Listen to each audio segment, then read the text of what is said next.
It. A paper boat sails into the rain. A clown smiles from the storm drain. In Derry, little Georgie vanishes into a sewer. Next summer, his older brother Bill notices children keep vanishing. That storm drain scene sets the whole tone instantly. The clown, Pennywise, becomes each kid's worst fear. A bleeding sink, a leper, then a headless boy. The losers trace it to Neibolt Street, but it doesn't just kill, it feeds on fear. In the sewer, the losers stand together, the fear loosens. Then they beat it down. Fear is what makes Pennywise strongest. When they stand together, the monster finally weakens. Here, the monster is never only the monster. These children beat their nightmare by standing together. Here, the monster could be beaten. The next one comes wrapped as a child's toy. The monkey. A toy monkey lifts its drumsticks. Nearby, someone has only seconds left to live. Twin brothers Hal and Bill find their father's wind-up monkey, turn its key, and someone close by dies. At first, the deaths look like freak accidents. A shop owner dies horribly, their mother dies too. Years later, the monkey returns. These deaths only look random, and somehow, the jokes make every kill hit harder. But here's the real horror. It isn't the toy. Bill tries to weaponize the monkey against his brother Hal. One last drumbeat. Instead, a bowling ball crushes Bill. He aims death like a weapon, but it turns on him. Here too, the monster is never just the toy. Here, death is loud, absurd, cruel, and random. This horror is loud and sudden. The next is patient, waiting inside an empty hotel. The Shining. A family agrees to mind an empty hotel all winter. The hotel waits for Jack. Jack Torrance takes the Overlook caretaker job with wife Wendy and son Danny. The snow seals them in. Danny sees twin girls. An elevator of blood. The word red rum. Jack's writing becomes one repeated line. Then he drinks with ghosts, but the hotel isn't haunting them, it's hunting him. Jack takes an axe to the door, kills Halloran, then freezes, chasing Danny through the maze. Here's Johnny still hits like a freight train. The horror isn't the ghosts. It's a father unraveling as the protector becomes the threat. Madness doesn't break in, it's invited. The hotel finally takes the father this winter. Here a father is lost to his own madness. The next loses himself to grief. Pet Cemetery. There's ground in the woods that gives back what you bury, never the same. Louis Creed moves his family beside a truck-heavy road. His neighbor Judd shows him ground that returns the dead. The family cat is hit by a truck. It comes back wrong. Then a truck takes his son Gage on that road. But grief makes a man bury what he shouldn't. Louis buries Gage. The boy returns. He kills Judd, then Rachel. So Louis buries Rachel too. Toddler Gage with that scalpel is pure nightmare fuel. The horror isn't the ground. It's a father choosing the monster over grief.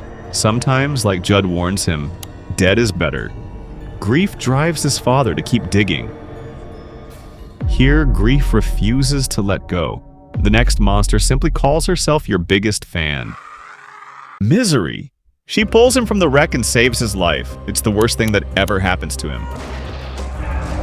Paul Sheldon crashes in a snowstorm. Annie Wilkes, his #1 fan, keeps him captive in her house. She reads his new book, finds her favorite character dead, then snaps. She forces him to write another, but this is where the kindness finally cracks. Kathy Bates flipping from sweet to terrifying is a masterclass. To stop him running, Annie wedges a block between his ankles. The sledgehammer rises, then it falls. No ghost did this. It's pure obsession with a smile. Again, the real monster wears a human face. The scariest monster only ever wanted him to stay.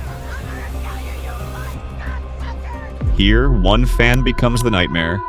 The next, a whole crowd turns on itself. The Mist. Monsters are loose in the fog outside. The people inside will prove far worse.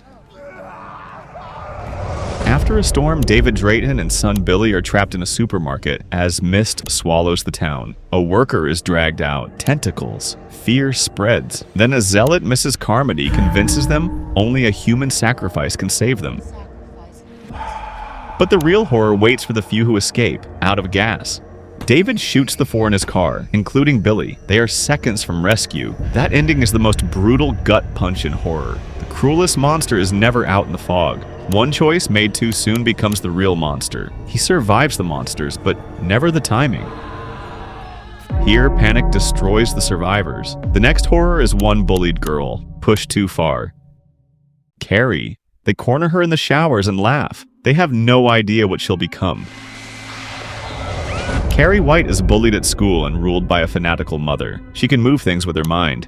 A guilty classmate sends her to prom. She's crowned queen. Then the bucket tips. Pig's blood pours down in front of everyone. That blood-soaked stare is one of horror's all-time images. But this is the exact second she stops being the victim. Carrie seals the gym doors, then lets her power loose. Fire, panic. The prom tears apart. This isn't a monster born. It's years of cruelty detonating in one night. Every humiliation she swallowed comes roaring back at once.